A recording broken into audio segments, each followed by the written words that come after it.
نو چې الله ورته ووایي چې ستا نه لوی عالم بل شته نو فورا الله نه یې تپوس وکړو څنګه به درته رسېږم وی زامبیل کې یو کب واچو ورید کړی کب پوخ چې کوم ځای روک شو دی بالتی ځان سره شاګرد واخیست یوشع ابن نون شاګرد ته څه وایي اذ قال موسى لفتاه لا حتى ابلغ مجمع البحرين او امضي حقبا چې الله راته کومه نښه ښودلې ده د دو دریابونو چې کوم ځای یو ځای کېږي هلته به ځم بس صبر نه کوم او یا به ګرځم په زمانو به ګرځم په میلانو به ګرځم خو دا سړی به پیدا کوم ځان سره خپل شاګرد یوشع ابن نون واغشت او روان شو دې نه دا معلومه شوه چې یوازې سفر به نه کوې ځان سره ملګری واله مرګري بوزه مرګري بهتر دی بلکې رسول الله صلی الله علیه وسلم په یو حدیث کې فرمایي الواحد شیطان په بعضې موقعو هره موقع نه که یو کس سفر کې دا شیطان دی ولستان شیطانان او چې دوه دي دا هم شیطانان دي والثلاثة رکب چې ځي درې کسه دې لاړ شي خو دا ګورې بعضې موقعو کې په بعضې موقعو کې دوه کس هم سفر کولی شي په بعضې موقعو کې یو کس سفر منه دی چې په ځنګل او په صحرا کې دی یوازې به نه دی دوه به بوځې په بعضو کې دو سفر هم منه دی چې خطرې درې کسان په سفر لاړ شي بعضو کې څلور کسان په سفر لاړ شي ولې که دا یو پکې ناجوړه شي نو یو کس پر دې مریض خدمت وکړي دوه کسه به لاړ شي هغې له بوه د دارو درملو او د ډوډۍ د انتظام به وکړي نو دا علما په حالاتو باندې بنا کوي چې حالاتو کې وګوره کله د یو کس سفر هم صحیح دی کله به دوه کوي کله درې کله څلور ځان سره ملګري واغی یوشع ابن نون الله ورته نښه وښوله چې کومه نښه ورته الله ښولې او په هغې پسې روان شو نو عالمان دلته کې اختلاف کوي خو خلک وایي چې دا بحر اردن او بحر فارس یو ځای کې یو ځای شوي دي هغه ځای ته مراد دی اوس هم وایي په اردن کې دا ځای شته څوک نور ځای نه هم ښیي خیر دا تاریخي خبرې د زمانه په کې ډېره تېره شوې ده روان شو هغه ځای له ورسېدل چې کوم وطن نشاندهي شوې وه چې هلته ورسېدل نو حضرت موسی علیه السلام هلته سملاس ډړی وواله وده شو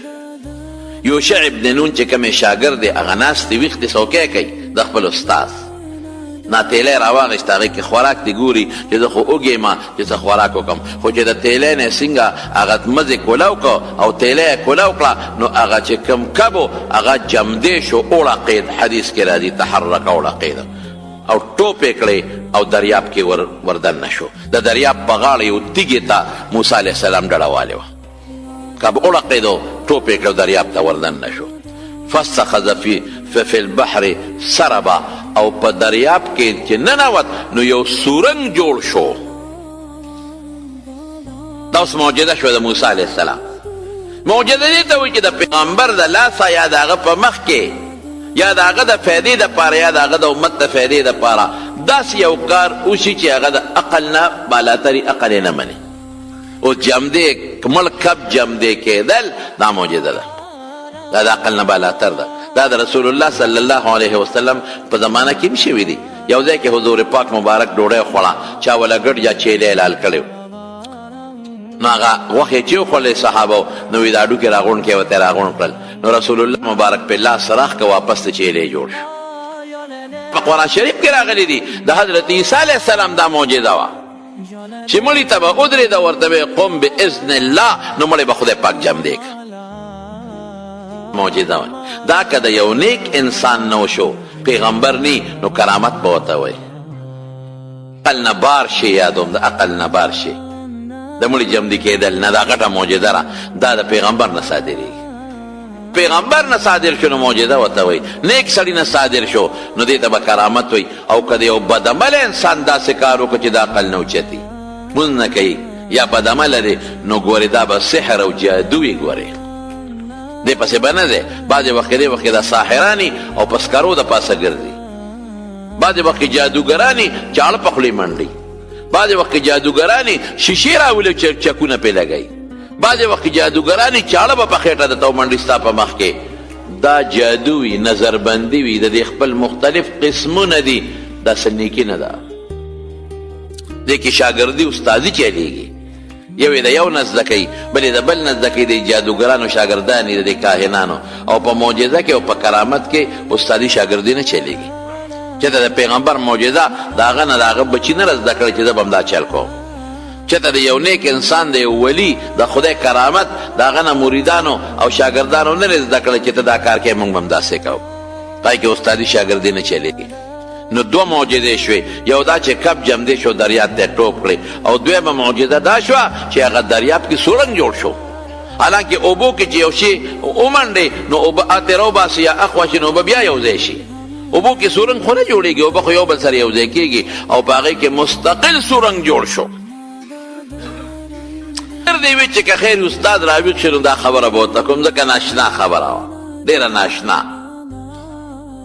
هلته موسی علیه السلام دا ویلي دي چې انا اعلمو، ما نه زیات پوی نشته. نو الله لږ یو پوټې زور ورکوي، الله یو پوټې پریشانی ورکوي. دا لفظ دی ولې ویلی دی؟ نو چې راویښ شو څنګه؟ نو قرآن شریف کې الله تعالی فرمایي د شاګرد نه یېره شوه خبره. زه چې ځو صابان یې واغېسته او روان شو، بلکل ته یېره شوه. دونه مضبوطه خبره اته یېرېږي، الله ته یېری. چې لاړل سمندې نو موسی علیه السلام ورته څه وایي؟ اتنا غداءنا لقد لقینا فی سفرنا هذا نصبا. الا بچې راوباسه ناشته راوباسه، ستړي شو. رسول الله صلی الله علیه وسلم فرمایي وی چې دا کم دی ورته الله نشاندهي کړې وه که نه، دغې پورې نو ستړی شوی، هسې د ملګري د خاطره ډډهوالی وه، خو چې د هغه ځای نه واوړېده نو ستړیوالی پرې راغی. یو شواروس تقریبا مزل یو که بعضې علماو لیکلي دي، څوک یو ورځ مزل یادوي، ډېر لوی مزل دی. ستړی شوم وی چې وی آتنا غداءنا ناشته راوباسه، خوراک راوباسه. نو بس شاګرد چې تیلی ته ګوتې کې اوهو ما نه خو هېر شو، صاحب ما نه خو هېر شوي دي. ارأیت اذ اوانا الا الصخرة چې کوم دی موږ تیږې ته ډډه والې وه، فإني نسیت الحوت، اکب خو مې هېر شوی و، وما انسانیه الا الشیطان ان اذکره، ما نه شیطان هېر کړی و. دا ظاهري اسباب، حق خالق خو الله دی، خو ظاهري سبب شیطان دی. اتخذ فی البحر سربا، اخو ما نه یو هلته خو هغه کب جمدې شو دریاب ته ټوپ کړه، سورنګ ته جوړ شو. ما نه خو شیطان دا خبره یېره کړه، شیطان په بل طرف ورواچولم رانه یېره کړله. موسی علیه السلام ورته ذلک ما کنا نبغي فارتد علی آثارهما قصصا. وی همدغه روان یو، همدغه ځای پسې زه چې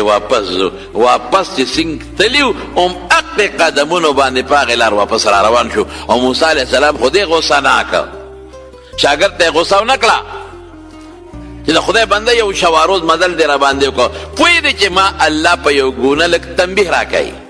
خبرداری را کوي، لږه زوره نه را کوي. نو شاګرد ته یې څه ونه واپس رالل. هم ته معلومیږي چې شاګرد به استاد سره ځي نو سامان به ورسره شاګرد ګرځوي. شاګرد سره سامان دی، اتنا غداءنا ناشته راکه،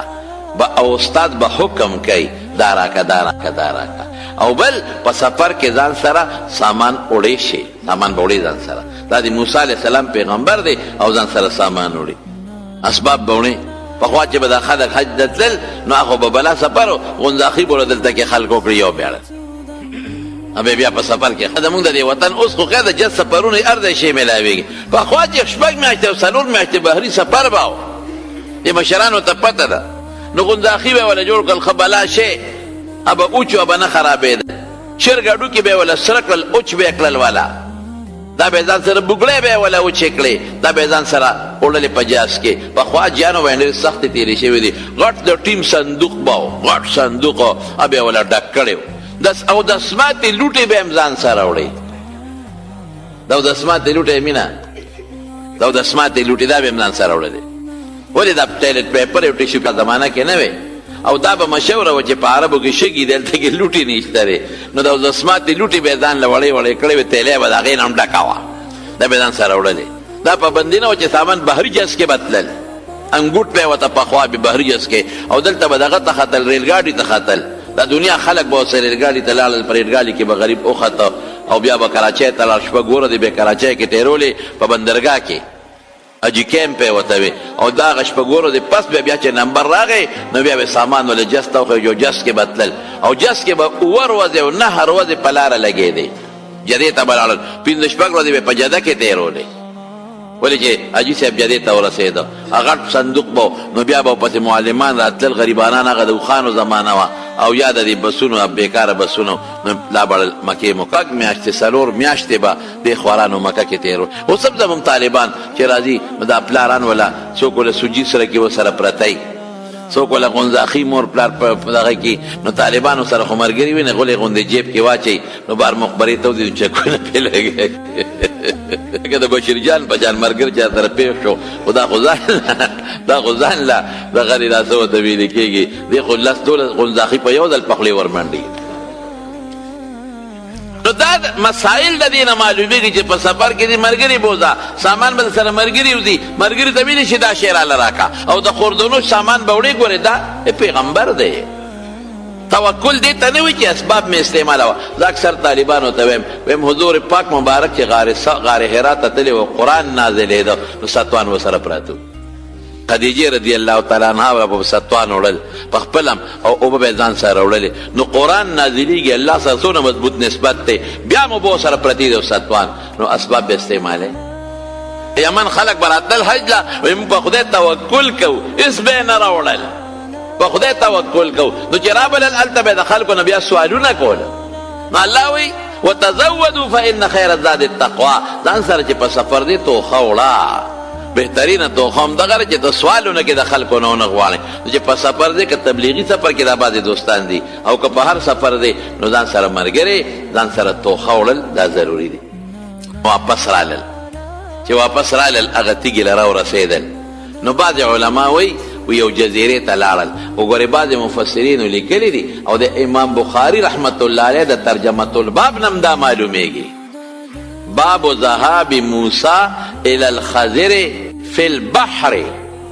هغې نه هم علما دا معلوموي چې هغه کوم سورنګ جوړ شوی د کبو، دوی دواړه په هغه سورنګ کې وردننه شو لاړل. موسی علیه السلام ته خو الله القا کوي. بعضې حضرات وي دغلته کې یو چینه وه، هغې ته عین الحیات وی د هغې یو ساس کې اوبه په کپ پرېوتې، او چې هغې نه یو ساس کې اوبه په کپ پرېوتې نو هغه عین الحیات د جون چینه، نو بیا کپ جمدې کېده. خو دا هسې مرجوحه غوندې خبره ده، دا د موسی علیه السلام معجزه ده. په هغه سورنګ کې لاړل، یو جزیرې ته ورسېدل، چې هلته لاړل یو سړی او په څادر کې ځان نغښتی و، نیم څادر یې د خپو نه تاو کړی او نیم څادر یې د سر نه تاو کړی، او په یو میدان کې ملاستو. دوی پې سلام واچو، السلام علیکم ورحمت الله وبرکاته. دا پې بله مسله راووتله چې کله هم څوک یو ځای ته ورشي نو سلام واچوه. دا هم تې معلومه شوه که یو سړی نور ته سملي بلکل سملاستی دی شي. دا هم تې معلومه شوه چې څادر کې سړی ځان اونغاړي او سملي، بلکل ثابت دي دا خبرې. چې سلام یې څنګه واچو، هغې ورته څه وایي انا بارضک السلام. دلته خو سلام نشته، په دې علاقه کې اوس څوک سلام نه پېژني. تا سلام څنګه واچو؟ دې ورته وایي انا موسی، زه موسی علیه السلام یم، زه موسی یم، پیغمبر یم. او موسی چې وي پیغمبر، نو ما ته الله سلام ښودلی دی. او ورته څه وایي موسی بني اسرائیل، د بني اسرائیلو پیغمبر موسی یې؟ وی او هغه یم. دینه دا معلومه شوه چې حضرت خضر عالم الغیب نه دی، د غیب علم نشته. که د غیب علم وی نو تپوس یې ته ولې کاو چې تاسو سلام څنګه واچو، څوک یې؟ او چې بیا ورته وایي انا موسی، ورته ځان یم خو چې زه موسی یم. نو که د غیب علم وی نو تپوس به یې ته نه کوو، پېژندلی به و. که د غیب علم ورسره وي نو بیا به یې تپوس نه کوو چې موسی بني اسرائیل، بني اسرائیل موسی، بیا به یې ورته ویلو چې او ما پېژندلی ما له خدای دا علم را کړی دی. د غیب علم ورسره نشته، د غیب علم رب العالمین سره دی. قل لا یعلم الغیب الا هو، بغیر د الله نه د غیب علم بل چا سره نشته دی. غیب څه ته وایي؟ غیب هغې ته وایي چې د انسان د حواسو نه او د بداحت د عقل نه بالاتر او اوچتې، ما غاب عن الحواس و بداحت العقل. څه له راغلی یې؟ موسی علیه السلام ورته وایي دې له راغلی ما لتعلمني مما علمت رشدا، چې تا ته الله پاک څه شی ښودلی دی، ما ته الله ویلی دی، نو چې ما ته هم د هغې نه داسې څیز وښیې چې ما له د هغې نه یو فایده میلو شي رشد. ته دې له راغلی. او ورته څه وایي؟ وی موسی ګوره غوږ دلته اوس کېده، انی علی علم علمني الله، ما له خدای هغه علم را کړی چې الله راته ښودلی دی. لا تعلموه، تاسو ته په هغې نه پوهېږئ. وانک علی علم او تا سره یو علم دی علمک الله چې تا ته الله ښودلی دی لا اعلمه په هغې زه نه پوهېږم تا له خدای جدا علم در کړی دی ما له خدای جدا زما په علم ته نه پوهې ستا په علم زه نه یم پوهې دې نه معلومېږي چې حضرت خضر عالم الغیب نه که د غیب و عالم بیا به ورته داسې نه ویلې بیا به وایي چې ستا علم هم زما شته او زما هم زما شته نه ما سره چې کوم علم دی هغه تا سره نشته تا سره چې کوم علم دی ما سره نشته علم داسې دی چې انک لن تستطیع معي الصبر ته ما سره هغې کې صبر نشي کولی ما سره نشي ټینګېدلی صبر ټینګېدلو ته ویلې کېږي زما ستا به روزانه جګړې پی ځکه په هغې ته پوهېږې نه ته ته پته نشته نو ته هغه کې ما سره نشي کولی دونی ان شاء الله صابرا ولا اعصي لك امرا موسی علیہ السلام ته فکر مکوا صبر کوم ته به ما صابر اومني او ستا نافرمانی به نکوم خو ما ته څه وښایه ما به څه پوهې کا نو حضرت خضر ورته څه وایي وایي ښه یو کار درته کویمه وایي که داسې یو کار دې زما نه ولیده چې هغه ستا د عقل نه بالاتر او تا په هغې نه پوهېدې نو ما نه به تپوس نه کوې خپله به تا ته خبر ښکاره شي صبر به کوې صبر به کوې ما باندې به فورا اعتراض نه کوې چې دا دې ولې وکړل دا زه راته د هغې تشریح کوم دا کار دې ولې وکړه دا خبره دې ولې وویله تا ته به په خپله د هغې نه یو مسله وروستو معلومه شي ته به پرې پوه شې خو ته به مهرباني وکړې ما نه به تپوس به نه کوې دې نه دا معلومېږي دا مسایل چې چا نه شاګردي کوې تپوس ته وکړه تا سره شاګردي کوم ستا اجازت شته او که نشته ګوره موسی علیه السلام ته باقاعده تپوس کوي دا هم ته معلومه شو چې یو ځای له ورسېږي سلام واچوه سلام یې واچو دا هم معلومه شوه چې د یو سړي نه تپوس کولی شي چې څوک یې ډېر خلک په دې هم خفه کېږي چې تپوس ته وکړې ته څوک یې خو ته لا ما نه پېژنې یاره نه دې پېژنم که نه ښه لکه اوس ته ما نه پېژنې ډېر خلک یې په ټیلیفون برته ټیلیفون وکړي ما ته بعضې خلک ټیلیفون وکړي ما ته یو سړي یو ځل ټیلیفون وکړو وایي زه دې وپېژندم ما ویې نه لکه ته اوس ما نه پېژنې یاره ورې ما ته خپل نوم وښایه ته څوک یې ته لکه اوس ما نه پېژنې خدای پاک یا بی جان یا دې پېژنم یا نه نو ما ولې په امتحان کې چې خو راته ووایه چې پلان کې خلکه ته اوس ما نه پېژنې یا خدای څه کوي دوه درې ځله وایي نو چې دوه څلور ځله وې مې او بلکل دې نه پېژنم څه وې ولې نه پېژنم که دروغ درته وایم او ته اوس هم که ته پېژنې هغې د پاسه ماته وایي ته اوس موږ څه پېژنې نو مې د غیب و عالم خو نه یم د خدای نیکبخته ځان هم پکړه وکړې چې ما هم پکړه وکړې چې نو ما ته ځان وښایه وایي تا سره په پلانکي حج کې را سره یو ځای شي حج کې خو بلا کسان ما سره یو ځای شي ما ته څه پته دی څه خبرې موږ نه خو چې پرون دلته میلو شي رانه سبا یېري نو ته ما سره چې شل پنځه کاله مخکې په حج کې میلو شوې او ته ما نه پېژنې اوس او خدای پاکه نو بعضې سادهګانې دا د شریعت خلاف کارونه دي ښه چې یو ځای رسول الله مبارک ته چا دروازه وواله وی څوک یې وی انا معنا زیما حضور پاک ورته وی انا زه خو هم زیما نوم دې ښایه نو چې یو ځای ته ورشې نو په کار دا چې سړی ځان وښایي یا په ټیلیفون چا سره ته خبرې کوې ځان وښایه زه پلان کې یم دې کې څه شرم دی زه اکثر خپلو شاګردانو ته زمونږ خو ډېر شاګردان یې رانه اکثر یېري چې ګورې ما له راشې نو ما ته ځان ښایه دا راته وایه چې زه ستا شاګرد یم پلانکي کال در سره پاتې شوم ته به دا سوچ کوې چې زه پېژندلی یم او ما به نه پېژندلی نو دې کې څه حرج نشته ځان ښایه ګوره موسی علیه السلام ورته ځان ښایي او دا هم تپوس کولی شي زه پلانکي یم ښه د پلانکي د بنو هغه پلانکي په دې مه خفه کېږه او پلانکي او بیا د استاد نه تپوس هم کولی شي چې یاره ما ته دا سبق وښایه او بیا استاز که په شاګرد باندې شرط ږدي هم یې ښودی شي دا دې شرط یې پې ولګاو چې ګورې که څه داسې مسله دې ولیدله چې هغه ستا د برداشت نه اوچته وه نو صبر به کوې زه به راته پخپله به راته دا خبره ښکاره کېږي نو که استاد په شاګرد شرط کېږدي چې سهار به سبق وایو مازدیګر به سبق وایو لږ به وایو ډېر به وایو دلته به وایو هلته دا شرطونه به منې او بل ته دا معلومېږي چې استاد باندې به اعتراض نه کوې چې سبق خلاص شي بیا تپوس وکړه سبق دوران کې تپوسونه مه کوه سبق خلاص شي بیا تپوس وکړه او ته پخپله وایي وروسته به بیا پوه شي ډېره ښه ده سړی څوک و حضرت خضر ابوالعباس یې کونیه ده نوم یې څه دی نو مفسرینو او محدثینو پکې ډېر لوی اختلاف کړی دی څوک وایي دا د حضرت الیاس علیه السلام رو، څوک وایي دا د آدم علیه السلام زوی و، څوک وایي د آدم علیه السلام نوسی و، څوک وایي د نوح علیه السلام په نوسو کې و، څوک وایي د فارس د بادشاهانو کې د یو بادشاه زوی و، څوک وایي د شیس علیه السلام زوی و،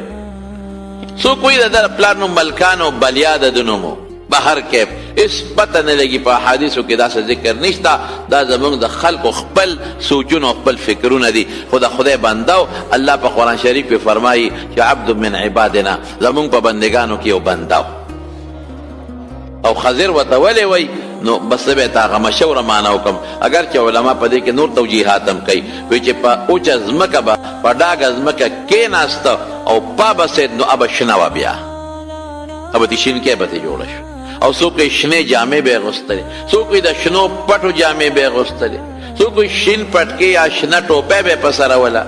بهر کې نور الله. څوک وایي چې کومه علاقه کې اوسېده هغه سرسبز و ساداب شاداب او شنه وه، نو ځکه ورته خضر وایي. څوک یې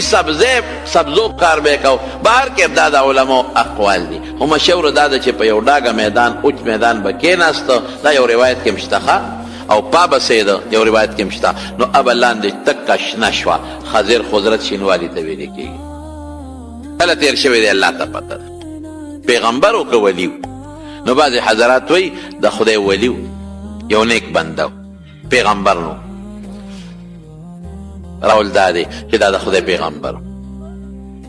ولې دی عبد من عبادنا. نو بنده خو هر چاته په قرآن شریف کې ویلې شوی دی، خو عبد من عبادنا د دې جملې نه معلومیږي چې الله ورته عبد وایي، دوباره ځان ته نسبت کوي. نو معلومیږي دا چې ده کې هغه عبدیت او کومه بندګي عبدیت چې په پیغمبر کې وي. عبدیت ډېر د کمال شی دی، بندګي الله دې په مونږ کې بندګي پیدا کړي. مرتبه خو د رسالت اشرفه ده، اعلی ده، رسول اشرفي. خو ګورې رسالت په کامل عبدیت موقوفي، چې سړی مضبوط بندګي پکې راشي نو الله پیغمبري ورکوي. چې چا کې کلکه بندګي د پروردګار نه هغه خدای پاک پیغمبري نه ورکوي، کلکه بندګي پکې وي. ګوره د بندګي صفت ډېر قیمتي شی دی. رسول صلی الله علیه وسلم چې کله قرآن نازلیږي نو دا صفت یې ذکر کېږي. الحمد لله الذي نزل الفرقان على عبده ليكون للعالمين نذيرا. الله پاک فرقان قرآن په خپل بنده نازل کا. پیغمبر مبدل ته کې علی رسوله نه وایي چې په خپل رسول مې نازل کا، په خپل بنده مې نازل. او چې معراج ته ځي رسول الله مبارک الله لا، نو دا صفت ذکر کېږي. سبحان الذي اسرى بعبده ليلا برسوله بنبيه. الله نه وایي، خپل خاص بنده ادبوتل. او چې بیا الته کې وسره مشرف بالکلام ګرځي. فاوحى الى عبده ما اوحى. بندګي ډېر قیمتي، ډېر قیمتي صفت دی. الله دې په موږ کې بندګي پیدا کړي چې هر وخت زموږ د عقیده پیدا شي چې د الله بنده یم، زه به د الله عبادت کوم، زه به الله ته سر ښکته کوم. حق دا دی چې زه الله ته سر به سجود شم، د الله په دربار کې هر وخت کې زاري وکړم او هر وخت کې الله ته خپل حاجت ورښکاره کړم. یو عبد من عبادنا. دویم څه دی؟ دویم راځي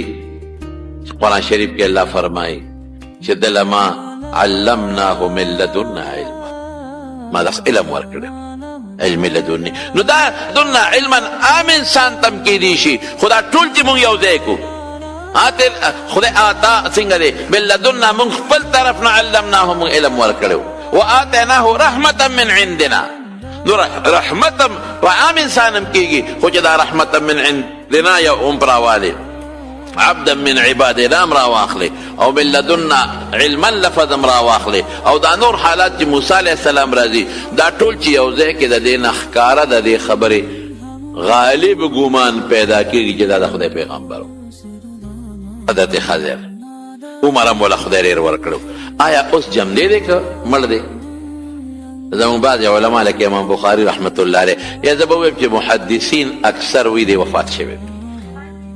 وفات شوی. صوفیه حضرات وی چې نه دا جمدی دی، بل څه نه دلایل وی، خو غیر هغې کې زموږ څه بحث نشته. یا جمدی دی وفات شوی دی، هغې کې مونږ خبرې نه کوو. اگر چې دواړ مونږ طالبانو ته وایو د محدثینو دلایل هم وایو د صوفیه دلایل هم وایو بیا ول یو فیصله راوباسو خو بس خیر د خود غالبه دا ده چې د خدای پیغمبر و الله ول یو خاص علم ورکړی الله مو دې دواړه سره روان شو یوشع ابن نون څه شو نو بعضې حضرات وایي هم ورسره روان دی خو بس چونکې هغه تابع دی وروستو د هغه ذکر نه کېږي او څوک وایي چې نه یوشع ابن نون شاګرد دی واپس که چې ته ځه زه د سره سموده شاګردي کومه بیا به سره ګورو دواړه سره روان شو هغه علاقه کې دې خلکو پېژانده چې نیک سړی دی د هغه نه به داسې کارونه ښکاره کېدل چې هغه به د عقل نه بالاتر و بلکې بعض علما وایي چې دله الله پاک د کومو امور تکوینیه او علم ورکړی و د هغه خلکو ته ښه و بعضو خلکو ته خو خیر خلکو پېژانده چې دا خو ډېر نیک سړی دی خلکو ته پته وه چې دا خو د خدای ولی دی خلکو ته پته وه چې دا ډېر نیک سړی دی خلکو به ډېر قدر کوو خلکو به ډېر عزت کوو استاد مخکې دی موسی علیه السلام ورپسې دی یو ځای ته ورسېد په یو طرف باندې روان یو کښتۍ کې تلل دا کښتۍ به د یو طرف نه به خلک بل خوړل د بل طرف نه به بل خوړل د دوی څنګ کښتۍ له ورغلل نو کښتو والا دې وپېژانده چې خو دا خو زموږ د علاقې باباجي دی حضرت خضر دا نیک سړی دی نو هغې بغیر د نول نه بغیر د اجرت نه کښتۍ ته دواړه وښې جوړ پیسې دې وانغېستې دې دا معلومېږي چې د مشرانو د عالمانو احترام پکار دی دې دا معلومېږي چې اجرت او کرۍ دې ترې وانغېسته ښه دې وکړل دواړه وختل کښتۍ ته او کښتۍ روانه شوه نو هلته یو تبر پروتو یا یو ترخس پرته وه حضرت خضر هغه ترخس اوچته کړه او د کښتۍ تختې له ډز ورکړه ماته یې کړه کښتۍ نه تخته وایسته بس موسی علیه السلام فورا پې ور ودانګل د مټۍ ونیوه دا څه کې خرقتها لتغرق اهلها وایي د خدای بنده کښتۍ شلې خلک غرقې دا څه کې تختر یې تېویسته او په ټولې اوبه راشي مونږ غرقې او دا ټول خلک لوگ تغرق اهلها ټوله کښتۍ غرقې دا څه کې د خدای بنده هغه ورته بیا همغسې وایي ما درته نه وایي چې ته ما سره صبر نشې کولی بس موسی علیه السلام خو پوه شو چې خبره خو مې شرط ښودی دی او موسی علیه السلام چې هغه ته څنګه تخته وایستله که نه نو موسی علیه السلام زر څه شی رالي په هغه سوړه کې منډې او صادر رالي په هغې کې منډې چې اوبه رانشي دا خو لوی دنیا خلک دی غرق بشي او ورته څه وایي خلکو رسره څه ښېګړه وکړه دا ته ورسره څه کې خلکو مفتو ښې جوړې پیسې هم درنه نالي ته ولې کښتۍ ماته د خدای بنده دا څه کې موسی علیه السلام خو اوس غوسه نه چې مشتکرۍ باندې شوي نه دي سوکې ته لا نه دی ایستی ځکه په مصر کې د یو نه سوک ایستی نو ذوالقندر ته یې رسولی خو غوسه ناک دی په انبیاو کې پیغمبرانو کې د جلالي مزاج خاوند دی سخت غوسه ناک دی بشیر جان توبه وباسه سور مرچکې دی د بشیر جان سور مرچکې به پې وبخې دومره دی تریخ دی دومره سخت غوسه ناک دی بشیر جان چې دا جدي بیا یې دی چې کله په غوسه شي که نو دی داسې ګړبېږي لکه ته وایې زلزله پرې راغله لاسونه موټي کې او مړه خپې مو دادي دا دله چې مونږ ښځه نه کوو یو پکې دا وجه هم ده دی غوسه کېږي ټول به ښځې سره جګړه کوي وایي به ښځه څوک به دیوال له ورکوي هلته خو یې نظر هم نه لګي که نه یو قنداره پسې به زمونږ عمر حیات وله ښځه کړې وه حیات سره بیا په جګړه شو نو قنداره پسې ما ته وي تماچه راکړه د عمر حیات پې ولما نو مې تا خدای بې خو بس ستا خو سترګو نظر نه لګي هسې نه چې په غټه کې په ښځه ونه کوې کینا چې وي که نه دا ړانده ولې دا راته وایم دا غوسه ناکې ډېر زیات سترګې نه نو هغه زور یې د غوسې ټول هغه دماغ ولې رسېدلي بچي جان داسې ده که او ده سره د خدای روانه کومه چې روانه دې شو هغه پښتانه د اوښ فتنه ورته وایي ځکه خو مونږ لکه د ملا بادر د سره اودس کې ګرځو موسی علیه السلام ورته غوسه شو او په سختۍ ورته وایي او هغه کې تخته کې څه شی منډي چې اوبه رانشي حضرت خضر هغه څادر ونیو اخ به یې غورځول لرې که اوبه ولې راځي واقعي هغه سوری شو اوبه نه راتلې بس موسی علیه السلام خو پوه شو تا ته ما نه وي چې دا په ما به سوال نه کې دا یې څه وکړل یاره وي به دې د الله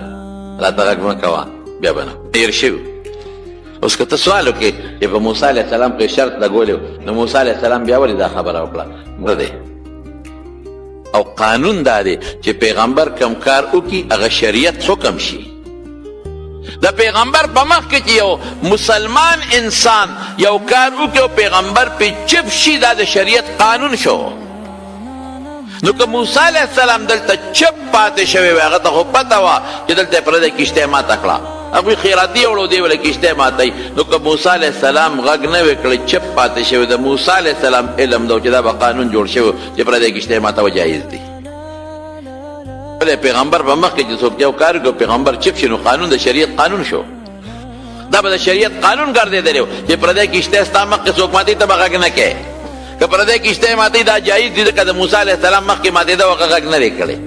پردی کښتۍ ته نقصان رسوي دا صحیح دي دا جایز دي. په دې وجې د موسی علیه السلام د خپل شریعت مطابق او د خپل علم او د خپلې پوهې مطابق هغه له پکار و چې سوال یې کړی ویکه سوال. خو چونکې هغه ورته وویل چې دا ټیک ده ستا خبره سوال، خو دې وخت کې زموږ استادان له معامله ده. لس پیغمبران دا دې ډېره برکتي رمز ده. لکه لومبی مختصر درته ویم حضرت آدم علیه السلام په جنت کې وخت تیر کړ، نو بیا الله راولېږه د جنت نه دنیا ته. نو آدم علیه السلام یې په سریلنکا کې راکوز کړ او حوا علیه السلام یعنی حضرت حوا دا الله پاک په جده کې راکوزه کړ. دواړو ته په شریکه به علیهم السلام ووایي. دا علیه السلام لفظ دا زمونږ په عرف او په اصطلاح کې د پیغمبر سره استعمالي چې دا مونږ یې په کوم انداز وایو. هسې خو السلام علیکم وعلیکم السلام مونږ یو بل ته هم وایو، خو د نوم نه پس چې وایو پیغمبر سره به یې وایو، او د پیغمبر نه علاوه که بل سره وایو نو طبعا به یې وایو. لکه حضرت آدم او حوا علیهم السلام یا علیهم السلام چې جمع یوازې به نه وی حوا، بس حوا وایا حضرت حوا. نو دا په جده کې راکوزه شو. نو دواړه یو بل پسې ګرځېدل. نو د عرفات په میدان کې یو بل سره ملاقات وشو. نو چې دوی راکوز شو شپه وه. نو آدم علیه السلام الله ته ژړل ربنا ظلمنا انفسنا وان لم تغفر لنا وترحمنا لنكونن من الخاسرین. نو جړل نو نور سبا راوخته. نو دا خیال راغی چې ګنې دا زما جړه خدای قبوله کړه او دعا خدای قبوله کړه، دا دې رڼا راښکاره شوه. نو په کومه شپه چې راکوز شوی او بیا پې سبا نور راوخته رڼا، دا د عاشورې ورځ وه. ګوره په بله ورځ هم راکوزولی شو، د بلې ورځې په شپې هم راکوزولی شو، خو دا برکتي وه. حضرت نوح علیه السلام سره د خپل قوم کښتۍ ته وخت او په قوم یې سیلاب راغی. نو کښتۍ په جودي غر د پاسه ودرېده او سیلاب خدای پاک اوچ که اوبو او ځمکې هم اوبه راښکلې، اسمان هم اوبه بندې کړلې. نو په کومه ورځ چې حضرت نوح علیه السلام کښتۍ د جودي غر په سر ودرېدله او دې ته سره د خپلو ملګرو په خوشحالۍ راکوز شو او دشمن الله هلاک کو. دام د عاشورې ورځ وه. حضرت ابراهیم علیه السلام چې نمرود اور ته وغورځاو، هغه ډېر خطرناک اور و، بره پې مارغه پر نه شو والي اوچت دومره ګرم، او دې اور ته وغورځاو جامې یې ترې ویستلې وې ظالمانو، او فرشتې رالی او اسمان کې فرشتو الله ته چغې کړې یا الله دا خو ستا یو مقرب بنده دی الله، او ستا د خاطره اور کې غورځېږي، یا الله مونږ له اختیار راکړه چې مونږ یې مدد وکړو. وی ورشه خو تپوس ته وکړئ که مدد دنه غواړي وکړئ ورسره، که دنه نه غواړي بیا مه کوئ. فرشته وله راله وی زه د باد او د باران اختیارمن یم، الله نه مې اجازت غوښتی دی، اوس به سیلی راولم، باران به وکم دا اور به مړ شي، او سیلی به راولم طوفان، او دا اور به اوچت کم او د نمرویانو په دې کورونو به یې ور وغورځوم او ټول کور او کلي به وله وسوځوم. اډر کوه وی نه. اما الیک فلا، زما تا ته حاجت دی، که تا ته محتاج یم تا نه نه غواړم. رب مې نه که بله فرشته راځي ما نه زه دا کار کولی شم زه دا وی نه نه نه نه زما مونږ چې مونځ کوو مونږ څه وایو په منځه کې ایاک نعبدو و ایاک نستعین، الله خالص تا به عبادت کو د بل چا به نه کو، بوتانو ته به رام رام نه کو، سجدې به نه لګو، قبرونو ته به سجدې نه لګو، د خدای نیکان بندگان دي اولیاء دي پیغمبر دی ولی نی قبر ته سجده ګناه ده حرامه ده که دې دا نیتي چې دا سجده باندې د ما خبرېږي او ما له فایده م راکولی شي او ما له تاوان هم رسولی شي او ما د تاوان نه بچ کولی شي د ضرر نه بیا خو شرک دی او که اسې د تعظیم په بنیاد سجده کې نو بیا هم حرامه ده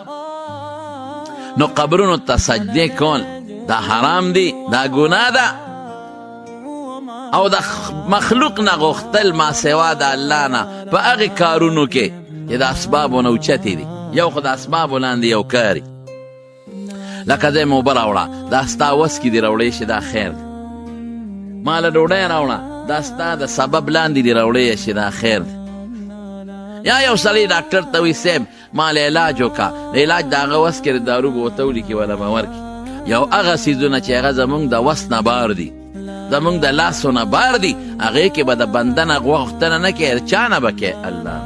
ډاکټر ته ویلی شي چې ما له علاج وکړه د هغه په وس کې دی دارو راکړه دی په وس کې دي ما له بیماري معلومه که په هغه مشین یې ګوري دی په وس کې دی او که وی ما جوړ که نو جوړه د هغه په وس کې نه دا دې ګناه وکړه ده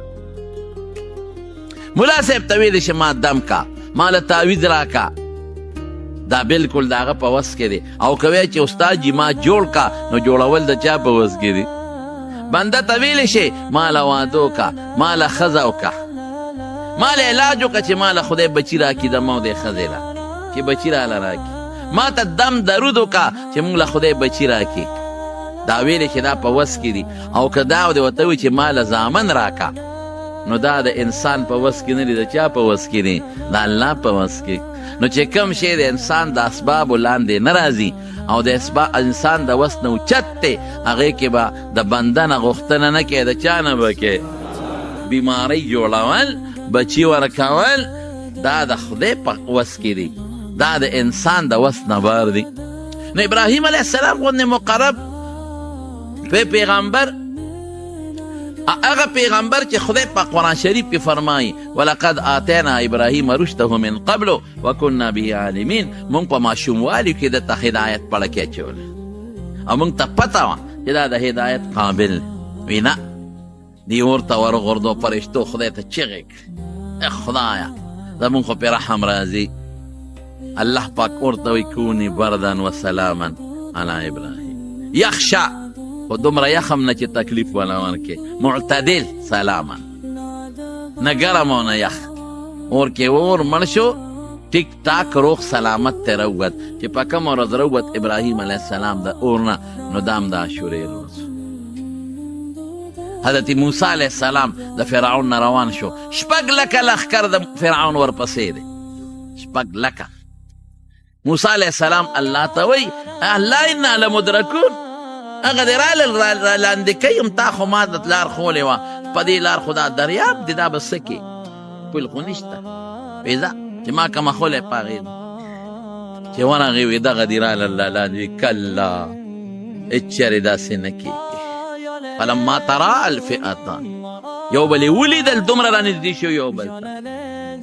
قال انا لمدرکون رالاندې شو الله وی کله هېڅ هم نه کېږي ځه ورځه چې نږدې شو خدای څه به کوم پل نشته کشتۍ نشته او دشمن 6 لکه تورو سره را روان دی وی کونټۍ دریاب له یوسه دریاب له کونټۍ یوسه په دریاب کې لارې جوړه شي ټول قومونه پې ورپورې وتل اوچم شوې هوا پکې ولګېدله وی ښکاره شو دریاب کې یو بل ته ښکاري لکه د شیشې په شان دی چې قومونه یو بل نه خطا نشي او وویني چې څنګه دی ووتل فرعون وی زما روبه مو لیده دریاب راتاو شلید زما د وجې پیغیم پورې وتل اسپې له اخوا دې خوا کول جبریل علیه السلام کش ورکړ ورمخکې کړ اخو ګڼ دریاب د سمندر چې دی ورمنځته شو ټول لښکر ورننوت نو اوتې لانو او موسی علیه السلام ووته الله ورته وی دې کونټۍ دې اوس دریاب له یوسه چې یو یې شله ټول دریاب پیوست شو فرعون سره د 6 لکو لښکر الله هلاک زور د چا دی اوس وایه د فرعون بس یو زور بس امریکا بس یو زور بیسي او روس بس یو زور بیسي او هندو بس یو زور بیسي زور د چا دی الله دی الله طاقت څوک نشي ټینګېدی قسم په الله که د یو ماشوم څوک مقابله ونه کړي کبر به نه کړي نو دا روز چې دا موسی علیه السلام الله د دشمن نه بچ که او 6 لکه د ده ملګري سره د ده نه په دریاب غرق او هلاک شو دا شورې روز عیسی علیه السلام دا شورې په ورځ پیدا شوی او بیا چې ورپسې یهودي بادشاه شو او عیسی علیه السلام یې رانیوه نو عیسی علیه السلام الله جمدې جاړ اسمان ته وخیجه عیسایان وی نه وی دا یې وجلی دی او بیا خدای جمدې کړی دی او اوس وی د خپل پلار سره په عرش ناست دی عیاذا بالله الله وی وما قتلوه وما صلبوه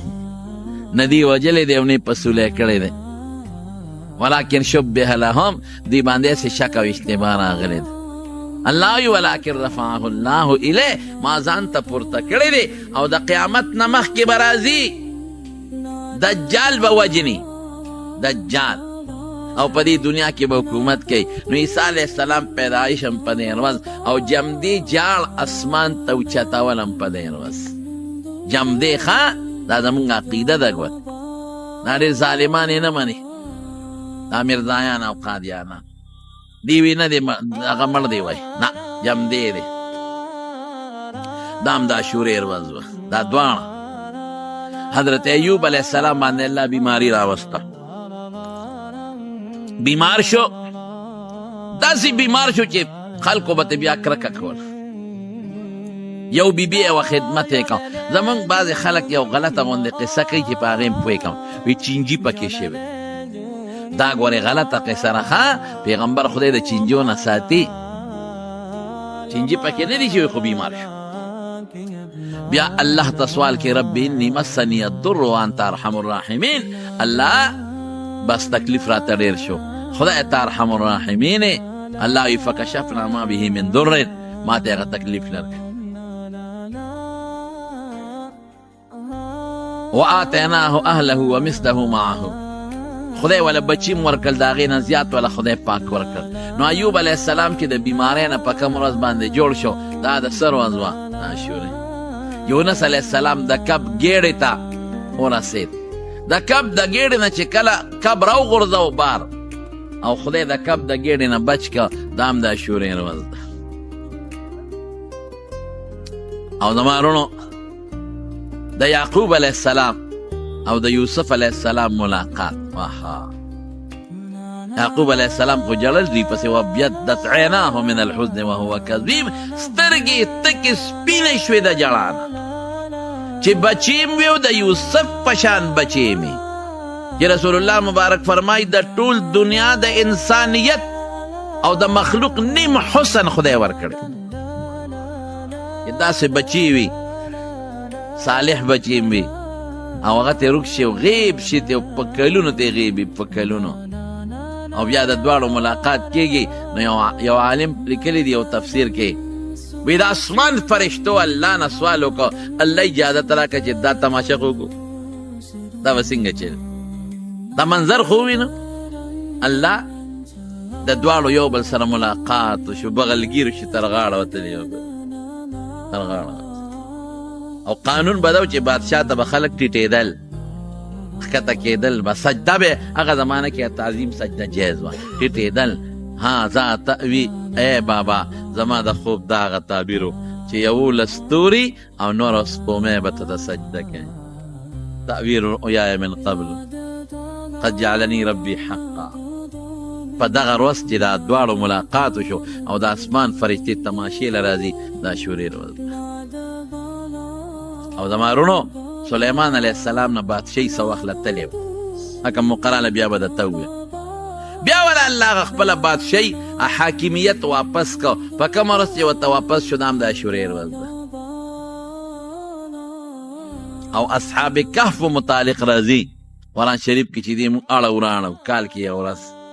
په ډډه اوړي په هغه غار کې په کومه ورځ چې دی اوړي را اوړي دا هم د عاشورې ورځ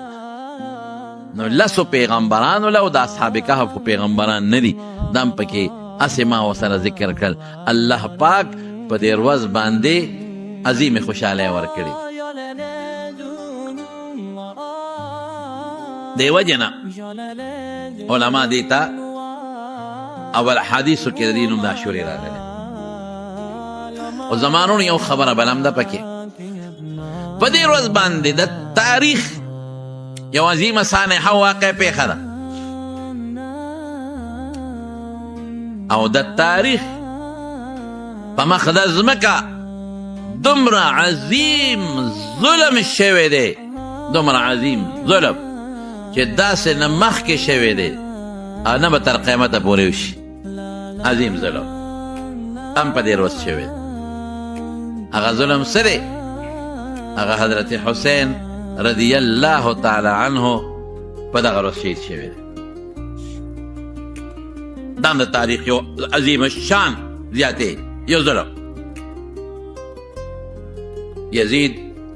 بادشاہ شو موروثی بادشاہی حضرت معاویه رضی الله تعالی عنه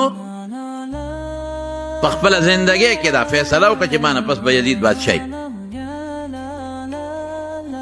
هغه قصه اوږده ده که موقع وه چې د بل وخت به درته وکړم حضرت حسین رضی الله عنه ته د کوفې خلکو خطونه ولېږل یو بنډل وی راځه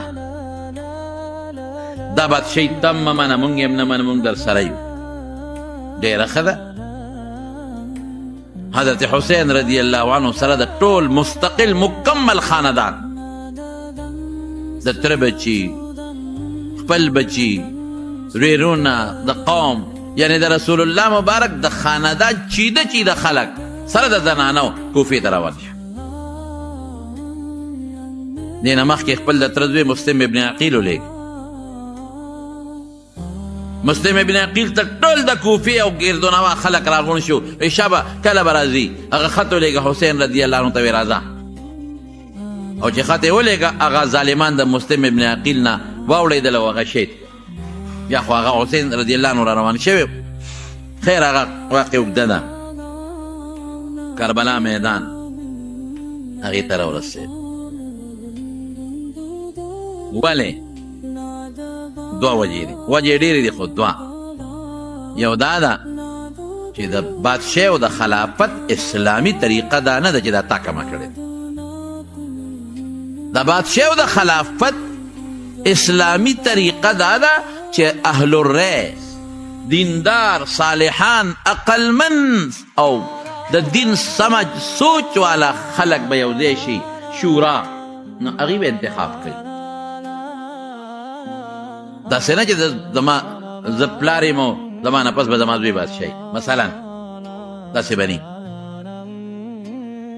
حضرت ابوبکر صدیق رضی الله عنه د رسول الله مبارک نه پس په صحابو کې اول نمبر صحابي دی داغه خلافت خو بېشکه یو وخت کې د انصارو منځ کې یو جمګټه جوړه شو انصارو دا سوچ کو چې موږ یو خپل بادشاه مقررو او دا هغه وخت چې رسول الله مبارک وفات شوی ابوبکر صدیق او عمر صاحب ته چالو دی پې ورغله څه کوې موږ ځان له بادشاه مقررو خیر خبرې اوږدې دي حضرت ابوبکر صدیق رضی الله عنه ورته وی ما د رسول الله مبارک نه اورېدلي چې الائمة من قریش بادشاه د قریشو نه پکار هغې ومنله انکار یې ونه کو او بیا د حضرت ابوبکر صدیق په لاس په هغه سقیفه بنو ساعده کې بیعت شو او بیا چې مدینې ته راغی جومات ته نو داسې څوک هم نو چې د حضرت ابوبکر صدیق سره بیعت نه کړی حتی حضرت علی رضی الله عنه یو سور ودې لږ په دې خپه و چې موږ سره پکې مشوره نه ده شوې لیکن چې ورته پته ولګېده چې د مشورې وخت نو بیا راغی او په میدان کې حضرت علی رضی الله عنه هم د حضرت ابوبکر صدیق سره بیعت ابوبکر چې کله عمر رضی الله عنه مقرره نو هغه خپل زوی نه دی مقرر کړی خپل زوی نه دی مقرر کړی حضرت عمر شورا جوړه کړه او زوی پکې شامل کړه عبدالله ابن عمر د شپږو کسو شورا یوې زوی خدای ووی چې زما زوی به هسې تسلی دپاره تاسو سره ناست دي که بادشاهي ورکوئ دله به نه ورکوئ حالانکې زوی لوی سړی و عبدالله ابن عمر نو یو خو دې باندې خفه و چې دا خو موروثي خبره نه ده دا خو به یو بادشاه بل زوی مقرروي بل به بل مقرروي هغې کې به اهلیت وي او یا به نه او دویم دا ده چې خلافت به یو شوراوي صحابه موجود دي مدینه ډکه ده صحابهونه نو پکار دا و چې صحابو سره مشوره شوې وي هر څوک یې بادشاه مقرره و او دریم د هغه زړه کې دا هم وه چې رسول الله مبارک فرمایلی دي چې الخلافتو زما نه پس به خلافت 13 کاله پوره شوي پوره شوي دي اوس خو دا عامه بادشاهي ده نو چې عامه بادشاهي ده نو عام بادشاه ظلم هم کوي انصاف هم کوي نو د سره زه ملاقات کوم د عزیز سره هسې بیعت نه کوم ځای په ځای ګورنران ټول نوجوانان دي ټول هلکان دي ظلمونه شروع دي خپل خاندان یې هر ځای کې کښېنو ظلمونه شروع دي تاسې بیعت نه کوم د سره زه ملاقات کوم خبرې کوم که چرته زما خبرې مني او د اسلام او د شریعت په دایره کې دننه بادشاهي کوي خو ډېره ښه بیا به بیعت وکړم او که د اسلام او د شریعت په دایره کې دننه بادشاهي نه کوي قطعا د بیعت نه کوم اصل خبره دا جنگ وشو او 72 یا 73 یا 70 د خاندان نبوت ګلان پکې شهیدان شو چې په هغې کې ټول د حضرت حسن رضی الله عنه بچي د مسلم ابن عقیل بچي الله د حضرت حسین رضی الله عنه بچي هلکان ماشومان واړه لوی یو د حضرت حسین بچي علي چې رستو زین العابدین ورته وایي دې ته بچ پاتې شو باقي ټول شهیدان شو اوبه پې بندې وې او دوی ورته وایي ای ظالمانو د فرات اوبه نن خندیران څکي خو د رسول الله مبارک په نوسو بندې دي نن د دریاب اوبه دریای فرات اوبه دا سپي څکي خو د پیغمبر په نوسو باندې بندې دي هغې ټول شهیدان کړل مړې کړل ظلم وشو په تاریخ کې داسې ظلم به نه شوي او نه به وشي او زما وروڼو په دې ظلم چې دا ټول شهیدان کړل زنانې د خیمو نه بې ستره راوویستې که زنانه څوک دي ټول د پیغمبر مبارک نوسې دي ټولې د نوسو ښځې دي د خاندان جنکې دي د بیبي فاطمې اولاد دی دغه زنانه او د پیغمبر مبارک د خاندان د بې ستره راوویستې په مخ یې کړي او دا 2 او یا 3 او یا ګلانې دا په میدان دغسې پرېښوده او د حضرت حسین سر یې په نیزه کې ورکړه اوچته څومره ګرانه د الله دی مسلمانو سر د حضرت حسین رضی الله عنه سر یې په نیزه کې ورکړه مخکې روان دی او دا ښځې او دا بچي او نوسان وسې دا ورپسې دي بیبي زینب د فاطمې بیبي لورو او د حضرت حسن او د حضرت حسین خورو شاتم ګوري او د رور سر تم ګوري او چغې وی بې اختیاره وا محمده ای زما بابا جي ای محمده صلی الله علیه وسلم لږ خو د دې خپلو نوسو خبر واله کړه د دې خپلو انګیندو او د دې نوسان وسو او د دې بچو خبر خو دې لږ واله په میدان پاتې شو تس نس بې کفنه بې جامو پاتې شو نه جنازه شته نه قبر شته نه لمبول شته او نه دفن شته د خبر خو واله او بیا هغه سر ته ګوري او وروره حسینه ای د جنت د حورو سرداره او دغه وخت کې غالبا حضرت ام سلمه رضی الله تعالی عنها د یا بله بیبي د غالبا دا ده مشکات کې شته اوده وه او د خوب راپاڅېده ډېر په هیبت وی رسول الله مبارک مې خوب کې ولیده ببر سر ببره ګیره مبارکه او دوړې خاورې پیلوتې دي لاس کې شیشه ده پکې وینه ده مې د الله رسوله ولې پریشانه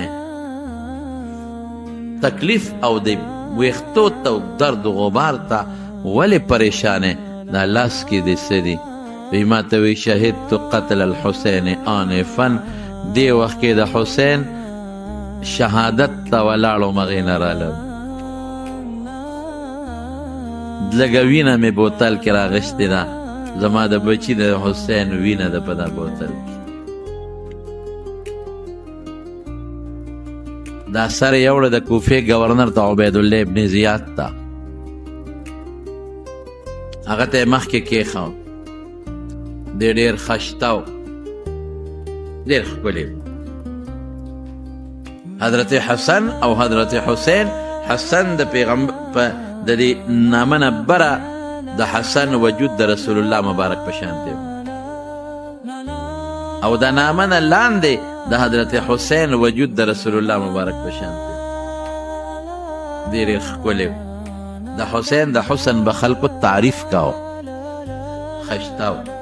نو د کوفې ګورنر عبیدالله ابن زیاد ظالم سره چوکه وه نو دې پوزې لی او دې شونډو لی داسې رابروله او خانک کې ورته دا سر پروت وی ډېر ښکلی دی نو هسې د تن ځای وی خلک وی دا ښکلی دی دا څنګه ښکلی دی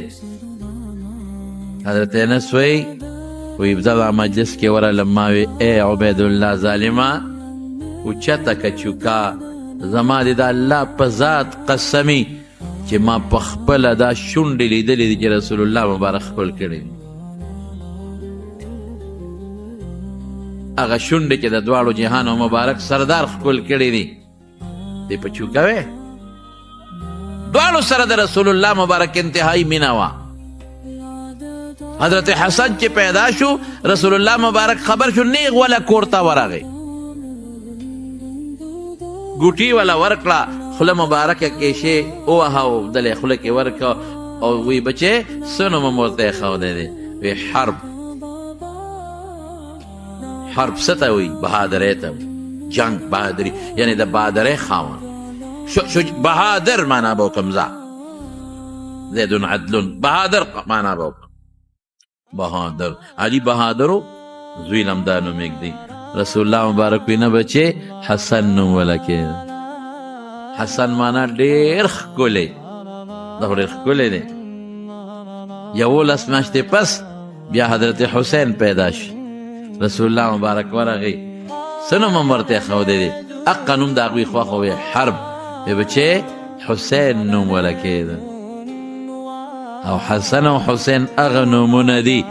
چې د نن نه مخکې په تاریخ کې دا نوم چا بچي له نه دی ایښودی او یو روایت کې راځي چې بچې الله ما ته ویلی دی الله چې دا دوه هغه نومونه دي چې دې نه مخکې د بل چا نو دا د دې مسؤله کېده نومونه ولا الله منتخب کوي او پیغمبر مبارک ولا منتخب کوي نومونه حسن ډېر ښکلی حسین ډېر ښکلی وګورئ وروڼو رسول الله مبارک ډېر ښکلی و که نو رسول الله مبارک ډېر ښکلی و که نو نو د پیغمبر د نوم نه پورته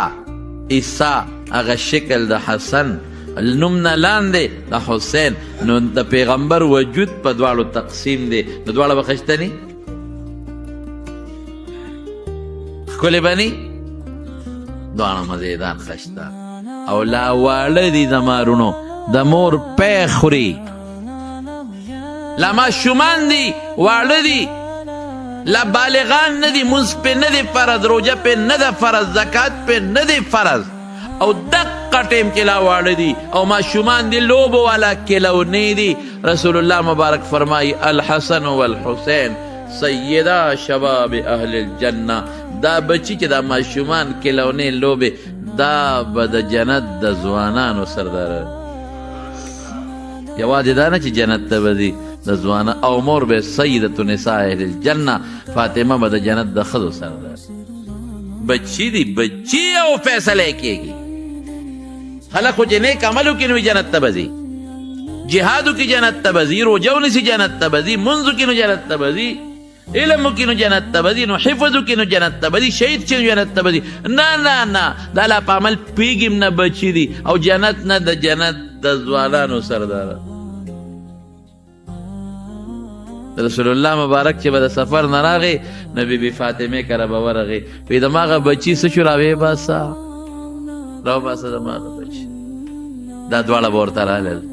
او قسم دی یو ځل دوی دواړه را روانو رسول الله مبارک ورته کېناست حسن ته کېناست او لاسونه یې ورته داسې کړل او ده را منډه کړه او د رسول الله مبارک د غاړه غټۍ ورته رغړه یو به یې د یو غېږ کې اوچت که بل د بل غېږ کې یو صحابي وي د شپې مې څه کار و نو ورغلم رسول الله مبارک لا شپه ده په ځان یې څادر اچولی دی او د غېږ کې څه دي پټ کړي دي ما وی چې دا څه شی دی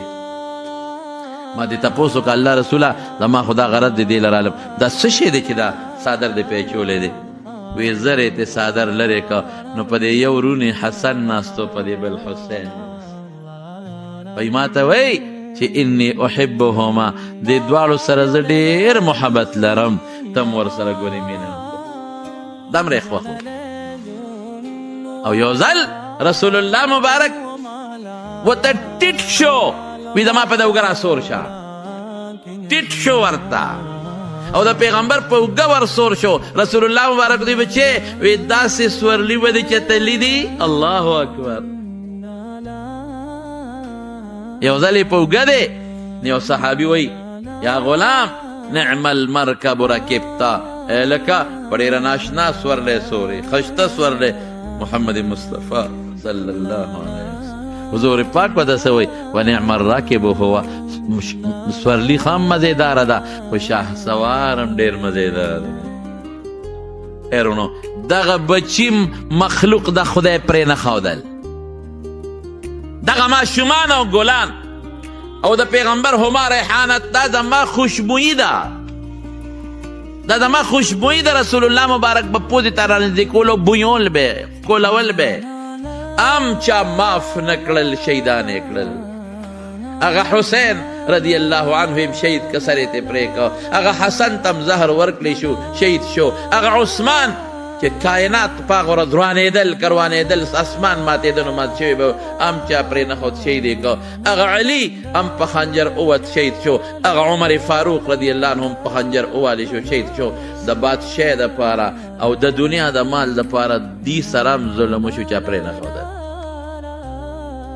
هغه بندگان چې ځان ته مسلمانان وی د قیامت په ورځ به د رسول الله مبارک سره سترګې څنګه لګوي د حضور پاک د تره د حضرت حمزه قاتل راځي د حضرت حمزه قاتل راځي او رسول الله مبارک ته مخامخ ودرېږي مسلمانېږي او پیغمبر علیه السلام ایمان قبلوي ډېره ښه ده قبول وی خو یاره داسې کار وکړه چې ستا دې مخ ته ګورم نو ما ته د خپل تره هغه پرې کړې شونډې او سترګې یادېږي نو که ما ته مخامخ کېږي نه نو ښه وی بس هغه هم د جهاد لار واخېستل نو د حضرت حسین هغه سر به نه ور یادېږي د قیامت په ورځ به دې څه وایي چې موږ له به رسول الله مبارک سپارښت وکړي موږ به هغه ته ور مخامخ شو په څه دې وجلي دي ظالمانو سر هم دې په څه پرې کو نیزه کې هم ورکو او نخرې مو پرې کړې ظالمانو ولې لیکن زمارونو حضرت حسین شهید شو لاړ خپل نیکه له ورسېد حضرت حسن شهید شو لاړ خپل نیکه له ورسېد حضرت حسین د اسلام دپاره قرباني ورکړه خو نوم یې تر ننه پورې جم دی دی که نه دی د حضرت حسن نوم تر ننه پورې جم دی او چې چا ظلم کړ عبیدالله ابن زیاد په هغه خدای یو بل ظالم مسلط کړ او سرونه یې ترې پرې کړل او چې سرونه یې ترې پرې کړل الله یو راوي وایي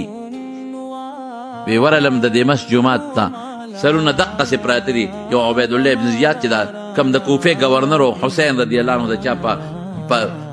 ظلم او په اړه شهید شوی و د هغه سر هم پکې پروت و وی خلک د ګیر چا پیرته و دي او خلک وی قد جاءت هغه دې راغله ما چې دا څه یادي چې ورلم یې وجدها خامارو په دې سرونو کې داسې ګرځېده نیغ د دغه عبیدالله ابن زیاد سپېموله ورغې پکې ورننوت او بیا تیره ووت بیا به غیبه شوه بیا به راله بیا به یې نور سرونه پرېښودل او د هغه په سپ سپېمو کې به ورننوته بیا به ووته خلکو به ویې غدې بیا راله بیا به ورله د حضرت حسین د قاتل چې چا اډر کړی د عبیدالله ابن زیاد په دې سپېمو کې به ننوت او خدای مردار لیکن د یزید د قبر هم تر ننه پورې پته نه عبیدالله ابن زیاد د قبر هم تر ننه پورې پته نه لري هغه خلکو چې دا ظلم وکړه تر ننه پورې په خلک لعنت وایي لیکن د حضرت حسین رضی الله عنه نوم تر ننه پورې جمدی دی که نه دی یزید د 39 سال عمر کې مړ شو 39 یو کم 40 کالو زوی راغی په تخنشین شو او زوی زمانه عجیبه ده که د زور زمانه ده د 19-20 سال عمر دی چې بادشاه دی د نور لسو کالو په ساق لري څه به تجربه یزید 39 سال عمر کې مړ دی د قبر پته نه لګي یو کم 40 کاله کې او زوی راغی د نور لسو شلو کالو په عمر کې بادشاه شو 40 ورځې بادشاهي وکړه 40 ورځې په یو 40 ورځې ټول بنو امیه د خاندان خلک چې کم چیده مشرانو راغونډ کړل مشوره کوم